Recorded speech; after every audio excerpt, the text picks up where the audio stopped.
இடையில் திரியாது அடங்கியான் தோற்றம் மலையினும் ஆணப் பெரிது. யார் ஒருத்தன் அடக்கமாக இருக்கிறானோ அவனுடைய பெருமை இந்த உலகத்தில் அடங்காமல் நிற்கக்கூடிய பெரும் மலையை போன்ற ஒரு தோற்றத்தை கொண்டது. அந்த பெருமை அவ்வளவு பெருசு அப்படின்னு சொல்கிறார் இந்த குறளில். இப்போ அடக்கத்துக்கு அவ்வளோ பெருமை இருக்குது அப்படின்னு தெரியுது. இதை புரிஞ்சுக்கிறதுக்கு ஜனக மகாராஜாவுடைய வாழ்க்கையில் நடந்த ஒரு சின்ன கதையை நம்ம பார்க்க போகிறோம். அவர் அரசு புரிந்து கொண்டிருந்த காலத்திலேயே அவர் இந்த முனிவர்களை எல்லாம் அழைத்து அவருக்கு நல்ல அறநூல்களை எல்லாம் போதிப்பதற்காக அவர்களிடம் பாடங்கள் படிக்கக்கூடியவராக இருந்தார். அந்த பாடங்கள் அவர் படிக்கும் பொழுது நிறைய முனிவர்களும் சேர்ந்து அந்த குரு கிட்ட உட்காந்து படிப்பாங்க. இப்போ இந்த குரு என்ன பண்ணுவார் அப்படின்னா, மற்ற முனிவர்கள் யாராவது வருவதற்கு கொஞ்சம் தாமதம் ஆயிடுத்து அப்படின்னு சொன்னால் கூட பேசாமல் பாடத்தை ஆரம்பிச்சிடுவார். ஆனால் ஜனகர் வரலன்னா நிற்பர், வெயிட் பண்ணுவார். அவர் வரட்டும், ராஜா வந்த உடனே பாடத்தை ஆரம்பிக்கலாம் அப்படின்னு. இது அவர் மேலே இருக்கிற பயத்தினால கிடையாது, அது எல்லாருக்கும் தெரியும். அதனால் அந்த முனிவர்கள் எல்லாம் ஸ்டூடெண்ட்ஸ் முனிவர்கள்லாம் இருக்காங்கல்ல, அவங்கெல்லாம் அவங்களுக்குள்ளே பேசிக்கிறாங்க. அது என்ன ஜனகர் மட்டும் ஸ்பெஷல், எல்லாரையும் ஒன்றா தானே குரு பாவிக்கணும் அப்படின்னு அவங்களுக்குள்ளே பேசிக்கிறாங்க.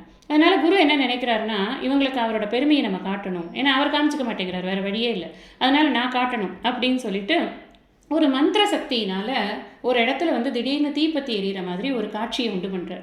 அந்த காட்சியை பார்த்துட்டு இந்த முனிவர்கள் எல்லாரும் என்ன பண்ணுறாங்க அப்படின்னு சொன்னால், அவங்க வச்சுருக்கிறது மிஞ்சி போனால் என்ன, ஒரு கோவணம் இருக்கும், ஒரு கமண்டலம் இருக்கும்.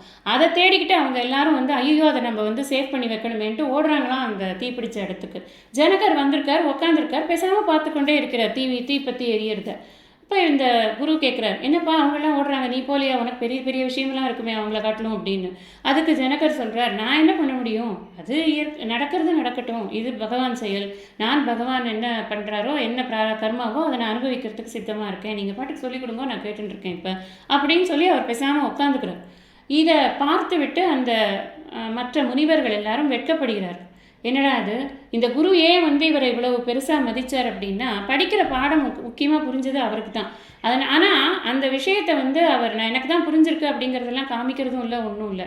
எவ்வளவு அடக்கமாக அவர் இருக்கிறார், தன்னுடைய நிலையை காட்டிக்கொள்ளாமல் அப்படிங்கிறத அவர்கள் எல்லாம் புரிந்து கொள்கிறார்கள்.